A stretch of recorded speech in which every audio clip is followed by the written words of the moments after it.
Seasonal fruits and vegetables compulsory తినాలి. అందులో ఇదొక వెజిటేబుల్. దీన్ని బోడా కాకరకాయ అంటారు, లేదా అడవి కాకరకాయ అంటారు. ఇంగ్లీష్లో అయితే స్పైనీ గార్డ్ అంటారు. అండ్ మనకు నచ్చినా నచ్చకపోయినా seasonal fruits and vegetables at least once అయినా మనం తినాలి. అండ్ అది మన హెల్త్కి మంచిది.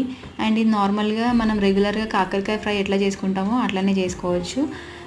టేస్ట్ వచ్చేసి సేమ్ కాకరకాయ లాగానే ఉంటుంది, బట్ అస్సలు చేదు ఉండదు. ఇంకొకటి నార్మల్గా పాలకూరలో ఎక్కువ కాల్షియం ఉంటుంది, అండ్ బనానాలో పొటాషియం ఉంటుంది అట్లా అంటారు కదా. అట్లా దీంట్లో double quantity of vitamins and minerals ఉంటాయి. అండ్ ఇందులో ఎక్కువ fibre and high water content ఉంటుంది. అలాంటి ఫుడ్స్ మన హెల్త్ అంటే మన వెయిట్ లాస్కి మంచిదన్నమాట. అండ్ యాక్ని ప్రాబ్లమ్స్ ఉన్న వాళ్ళకి, డయాబెటీస్ వాళ్ళకి ఇది చాలా మంచి వెజిటేబుల్. అండ్ కంపల్సరీ మీరు కూడా ఒకసారి ట్రై చేసి చూడండి.